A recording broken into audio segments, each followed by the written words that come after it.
Halo sahabat semua, jumpa lagi dengan admin. Pastinya kalian saat ini sedang berada di channel Sarjana Wibu. Bagaimana kabar kawan-kawan pada hari ini? Semoga kalian semua baik-baik saja. Pada video kali ini, admin akan menceritakan manhwa baru yang berjudul The Regress Son of a Dog is an Assassin. Dan ini adalah video part yang pertama.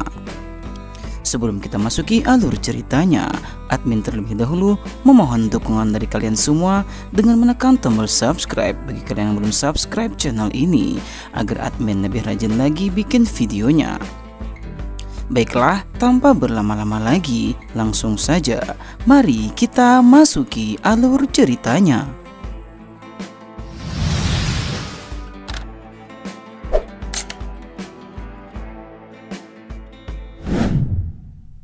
Pada awal mula cerita ini, kita diperlihatkan perang yang terjadi antara manusia di suatu tempat. Satu orang pria dengan jubah hitam tertunduk lesu pada medan pertempuran tersebut. Ia nampak terluka pada perang yang terjadi di sana. Seseorang kemudian menghampirinya dan berkata, "Pemandangan yang benar-benar indah. Seorang kesatria biasa melawan komandan terkuat di benua ini hanya seorang diri saja. Adik dari pria itu memang luar biasa. Kau benar-benar menarik," ucap seseorang komandan dari pihak jubah putih yang bernama Boris. Ya, pria yang memakai pakaian hitam. Dia bernama Cian yang berasal dari klan Ford. Boris tertawa memandang ke arah Cian yang telah berada di ambang kekalahannya. Cian kemudian diselimuti oleh aura merah hitam yang sangat kuat. Ia bertanya kepada Boris, siapa yang telah memerintahkan untuk melakukan semua ini? Apakah Kaisar? Tanya Cian di sana. Boris menyebut Black, kabut hitam yang menjijikan itu. Kau benar-benar seperti yang dirumorkan orang-orang. Cian rupanya memiliki kekuatan kabut hitam, layaknya kekuatan dari Raja Iblis, sang asasin yang berasal dari Mist. Mist adalah organisasi yang bagaikan kabut bagi para kenaik kerajaan.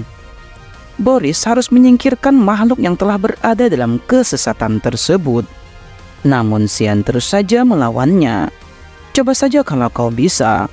Aku yakin kalau mulutmu itu tidak akan menyisakan satu pun gigi setelah aku selesai berurusan denganmu," ucap Cian kepada Boris. Meski Cian menggunakan kekuatan rahasia miliknya, akan tetapi Boris mengaku kalau di sekitarnya terdapat dinding magic yang sangat kuat. Cian bertekad di dalam hatinya untuk segera keluar dari medan pertempuran dan mengungkap siapa dalang di balik semua ini. "Penghalang ya? Mudah saja, tinggal kuhancurkan saja penghalang tersebut," ucap Cian dengan penuh percaya diri.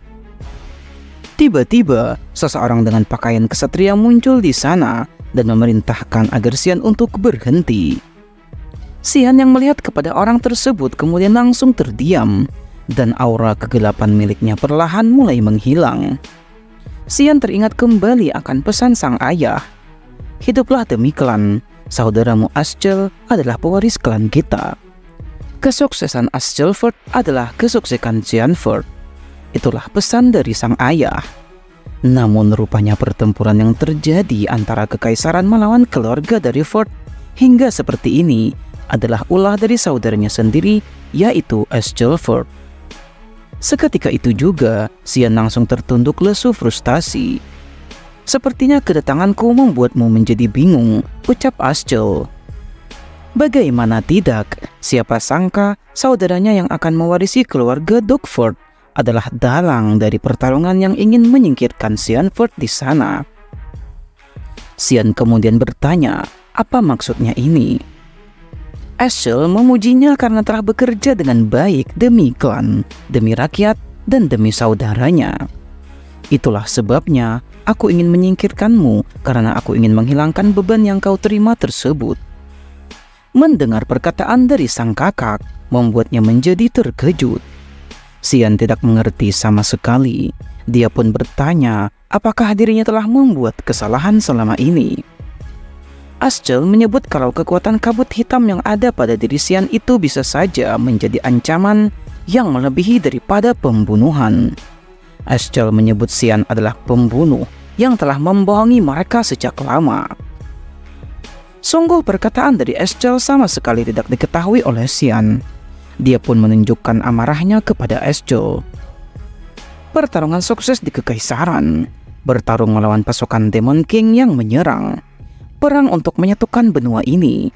Xian telah membantu kakaknya untuk mencapai semua ini. Karena melayani kakaknya adalah tujuan hidup dari Xian. Tapi sekarang, Aschel malah membuang sang adik. Bekerja seperti binatang selama 20 tahun berada dalam perintahnya. Tentu saja pengkhianatan ini sangat membuat Xian menjadi marah. Sekujur tubuh akan dikerahkan meski tubuhnya akan hancur. Xian bertekad untuk memusnahkan Aschel yang telah mengkhianatinya. Para Knight terkejut melihat Xian masih memiliki mana sebanyak itu. Mereka menilai kalau kekuatan itu bukanlah kekuatan manusia. Konyol sekali, sang pahlawan ingin membunuh adiknya sendiri karena ia takut. "Apakah otak merasa malu?" tanya Xian kepada sang kakak. Dengan cepat Xian bergerak ke arah Aschel dengan dagger di tangannya. Aschel juga tidak tinggal diam. Ia pun telah mengayunkan pedangnya untuk bisa bertahan. Xian ingin menyerang bagian vital dari tubuh Aschel dan mencegahnya untuk beregenerasi. Akan tetapi, serangannya itu dihalangi oleh dinding magic yang sangat kuat. Itu adalah skill magic dari seorang mage tingkat tinggi. Saat Xian lengah, Aschel pun berhasil menyerangnya dengan telak. Seketika itu juga, daggernya jatuh ke tanah. "Tadinya aku ingin memberikan kematian yang tak menyakitkan karena kau adalah adikku. Tapi ternyata kau menunjukkan wajah aslimu. Dari awal aku sudah tahu makhluk macam apa kau ini. Kau adalah iblis," ucap Aschel. Bahkan Aschel mengakui bahwa ia tidak pernah mempercayai Xian sejak awal mereka melakukan misi. Aschel menendang adiknya yang sudah semakin lemah itu. Aschel kemudian mengajak bawahannya untuk segera pergi meninggalkan Xian di sana. Xian terluka sangat parah dan kehilangan banyak darah. Apakah ini akhirnya? Betapa bodohnya kehidupanku ini, ucap Xian di dalam hatinya.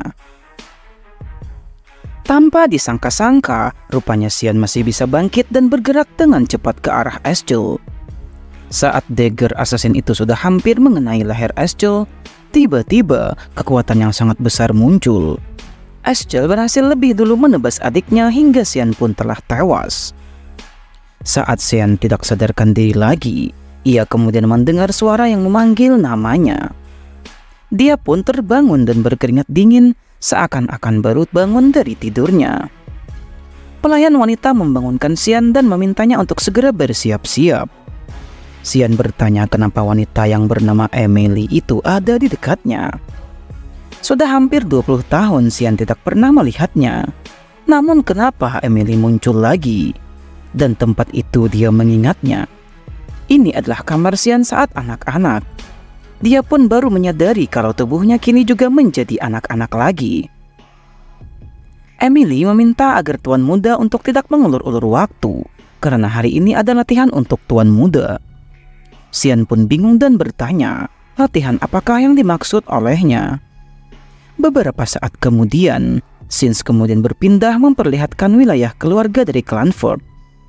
Xian sekarang benar-benar meyakini kalau ia telah kembali ke wilayah Duk keluarganya di masa lalu. Xian ingat betul 20 tahun yang lalu, 1 tahun sebelum ia memasuki akademi.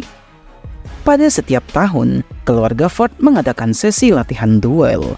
Ayah dari Xian yang merupakan pemilik istana Duk ini bernama Dogford. Melihat langsung kegiatan ini, dan hari ini lawan tanding dari Xian adalah Cransford. Crans seumuran dengannya dan merupakan saudara tiri dari Xian. Ibunya bernama Margaret adalah istri dari Dogford. Karena Crans adalah anak dari Margaret, ia pun banyak mendapat perhatian meski dia dan Xian sama-sama anak paling muda. Namun bedanya, Xian adalah anak haram yang lahir dari seorang selir kerajaan. Pada waktu dulu, Xian diolok-olok dalam pertarungan ini. Duel inilah yang juga membuat ayahnya berhenti untuk memperdulikannya karena menanggung malu. Kembali ke masa kini, Emily menyarankan kepada Xian untuk menyerah saja. Ya, memang Xian adalah anak yang lemah dan direndahkan oleh semua orang yang ada di wilayah Duk. Xian yang sedang memegang senjata rapier kecil merasakan berat di tangannya. Kekuatannya juga kembali seperti saat ia masih anak-anak. Apa yang dirasakan oleh Xian benar-benar nyata, dan ini bukanlah mimpi. Xian mulai yakin kalau dirinya sungguh telah regresi ke masa lalu. Mereka berdua sudah saling berhadapan. Kranz bertanya, apakah Xian tidak ingin kabur saja dari pertarungan ini? Tentu saja Xian tidak akan kabur dan bertekad untuk mengubah apa yang telah terjadi di masa depan. Dogford kemudian mengisyaratkan agar pertarungan segera dimulai. Dengan cepat Kranz menyerang Xian yang sedang lengah. Kranz sungguh meremehkan kekuatan dari saudara tirinya itu, karena memang Xian adalah anak yang lemah. Xian nampak santai. Ia bahkan menilai Kranz bergerak layaknya siput alias lambat. Xian hanya menggerakkan kakinya sedikit saja, dan ia berhasil menghindari serangan dari Kranz dengan sangat mudah. Kranz menyebut kalau Xian menghindar seperti seorang pengecut. Namun saat ia berbalik arah, Xian berhasil memukul senjata milik Kranz hingga senjata tersebut terlempar jauh. Tidak sampai di situ saja, Xian kemudian menendang kaki dari saudaranya itu hingga Kranz merasakan sakit yang sangat luar biasa. Kranz terjatuh di hadapan Xian yang dinilai lemah selama ini. Tentu saja Dogford dan istrinya terkejut melihat hasil dari pertarungan tersebut. Bagaimana bisa Xian yang lemah mampu mengalahkan Kranz, si anak berbakat? Di kehidupan sebelumnya, Xian mengingat kembali saat Kranz memukulinya saat ia tak mampu bertarung lagi. Penindasan itu juga berlanjut saat ia berada di akademi. Karena itulah, Xian bertekad untuk benar-benar menginjaknya agar Kranz tidak pernah berani lagi macam-macam dengannya. Di kehidupanku kali ini, akan kuukir jalan hidupku sendiri dengan tanganku ini, ucapnya di dalam hati. Xian kemudian maju dan memukuli Kranz yang telah terjatuh di arena pertarungan. Dengan ini, hasil dari pertarungan dimenangkan oleh Xian.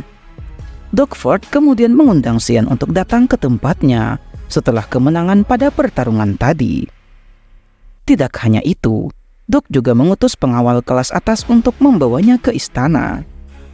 Saat berjalan di dalam istana, ia kemudian berpapasan dengan ibu dari Kranz di sana. Dengan wajah konyol, Xian menanyakan kabar tentang Kranz, apakah ia baik-baik saja. Berani sekali kau bertanya seperti itu setelah menghajar saudaramu sendiri. Dasar tidak tahu malu, ucap Margaret. Xian kemudian lewat begitu saja dan hanya mengatakan bahwa itulah duel, ada yang menang dan juga ada yang kalah. Namun Margaret menghina Xian dengan mengatakan, karena tak tahu malu itulah kenapa anak haram tidak seharusnya diperlakukan seperti anak sah. Anak dan ibu sama-sama mirip. Ini semua gara-gara ibumu itu si pelacur kotor. Lebih baik kau jadi gelandangan saja, ucap Margaret. Sungguh hinaan itu sudah melampaui batas. Xian mulai tersulut emosinya dan dia sangat ingin membunuh Margaret saat ini juga. Beruntung Xian masih bisa menahannya dan bertekad akan membuatnya menderita secara perlahan. Xian kemudian balik berkata, "Kau tahu kan kalau aku akan masuk ke akademi bersama dengan Kranz?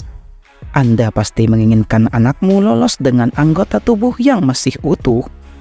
Apa Anda tidak khawatir dengannya?" tanya Xian dengan tatapan yang tajam. Margaret yang tersulut emosinya kemudian ingin memukul Xian dengan tangannya. Namun kesatria yang mengawalnya kemudian menghentikan upaya tersebut. Mereka kemudian melanjutkan perjalanan untuk bertemu dengan Dogford.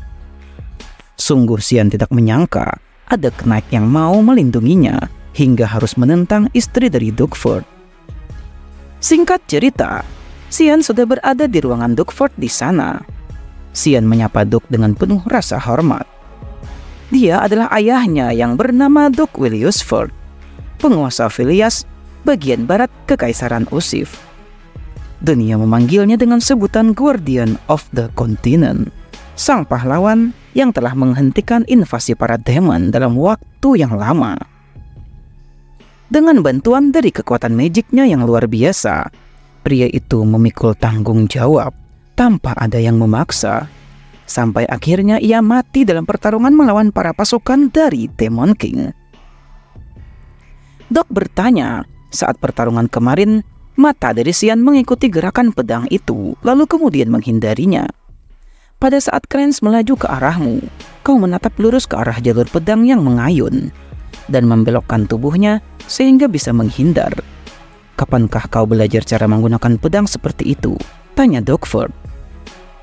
Xian menjawab bahwa dia tidak bisa mengatakan kalau dirinya telah belajar. Namun Xian selalu berlatih setiap hari seorang diri. Sejauh apa yang diketahui oleh sang ayah, Xian tidak pernah punya ketertarikan terhadap teknik berpedang. Kenapa kau menyembunyikan kemampuan hebat seperti itu? Tanya sang ayah lagi. Ya, Xian pun mengaku kalau dirinya tidak ingin menarik perhatian banyak orang. Meski begitu, kau sungguh mengeluarkan seluruh kemampuanmu untuk mengalahkan Krenz. Tapi bukankah juga apa yang kau lakukan setelahnya itu tidak diperlukan lagi? Tanya Doc Ford kepada Xian. Xian harus berpikir keras bagaimana jawaban yang baik agar sang ayah tidak terlalu mencurigainya. Xian kemudian mengatakan kalau ia ingin membuktikan dirinya sendiri, bahwa ia lebih baik dari Krenz, meskipun memiliki darah yang sama. Dan itu juga adalah arti dari pertarungan tersebut. Doc Ford kemudian tertawa setelah mendengar jawaban itu. Dia memuji Xian yang menjawab dengan luar biasa. Jawaban yang jelas dan ringkas, serta menunjukkan sikap tenang. Aku tidak tahu kalau kau seberbakat itu. Aku sungguh sangat senang, ucap Doc Ford. Doc kemudian menyebut kalau Xian pasti bisa diandalkan untuk Eschol suatu hari nanti. Xian yang mendengar pun langsung terkejut. Kenapa Xian harus menjadi pembantunya? Ini masih sama dengan situasi dan kondisi yang terjadi di masa sebelumnya. Doc masih terobsesi dengan Eschol. Doc kemudian menawarkan hadiah untuk Xian dan dia akan mengabulkan apa yang diminta. Xian bertekad ingin menghancurkan semua yang akan digapai oleh Eschol di kemudian hari. Dia kemudian mengatakan permintaannya kepada Doc. Xian kemudian berpindah memperlihatkan Emily yang terkejut setelah mengetahui pembicaraan dari Doc dan juga Xian. Emily terkejut kenapa Xian meminta untuk dibawa ke medan perang. Apakah kau tidak tahu tempat seperti apa medan perang tersebut? Tanya Emily. Medan perang itu dipenuhi dengan demonic beast yang keji dan mengerikan. Phileas bagian barat kerajaan Usif. Phileas bagian barat kerajaan Usif. Ini adalah satu-satunya tempat di seluruh kontinen yang disebut sebagai medan perang. Meski begitu, Lemia Valley yang bisa disebut sebagai garis depan juga merupakan medan perang yang ganas, di mana pertarungan dengan demon telah terjadi selama ratusan tahun lamanya. Doc Ford sebenarnya sudah keras menolak permintaan dari Xian, namun ia akhirnya setuju dengan memberikan sebuah syarat. Xian harus membuktikan dirinya kalau ia pantas untuk dibawa ke medan perang dalam kurun waktu 1 bulan ini. Xian masih belum tahu bagaimana cara ia untuk membuktikan kepantasannya. Namun dirinya bertekad untuk meningkatkan kekuatan fisik sebanyak mungkin. Karena saat ini fisiknya masih lemah dibandingkan dengan teman sebayanya. Namun ia beruntung masih membawa indera bertarung yang telah ia kuasai pada kehidupan sebelum dia kembali ke masa ini. Dan ia merasakan sedikit magic di dalam tubuhnya. Kakaknya yang bernama Alice kemudian tiba di sana dan menyapa Xian. Alice kemudian memegang sang adik dan memarahinya karena telah meminta untuk dibawa ke medan perang. Alice kemudian mengajak adiknya untuk segera naik ke atas atap. Tibalah mereka berdua di atas atap tempat tinggal Doc Ford. Alice akan mengizinkan Xian pergi ke medan perang dengan syarat Xian harus bisa menahan serangannya selama 3 menit saja. Xian bertanya apakah memang harus sejauh ini. Alice tidak peduli dan ia memerintahkan agar Xian mengeluarkan pedangnya. Entah apa yang akan terjadi selanjutnya. Bagaimanakah pertarungan yang akan terjadi nantinya di antara mereka berdua? Menarik untuk kita nantikan. Bagaimanakah lanjutan ceritanya? Nantikan lanjutan ceritanya pada video admin berikutnya. Dan ini adalah akhir dari cerita pada video kali ini. Bagaimana menurut kalian cerita pada video kali ini? Silahkan kalian tulis pendapat kalian di kolom komentar. Apakah cerita ini layak untuk kita lanjutkan?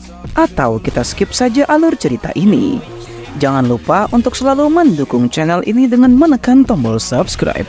Bagi kalian yang belum subscribe channel ini, like video ini jika kalian suka, serta bagikan video ini kepada teman-teman kalian. Baiklah, sampai di sini dulu perjumpaan kita pada video kali ini. Admin izin pamit undur diri, dan admin ucapkan terima kasih banyak.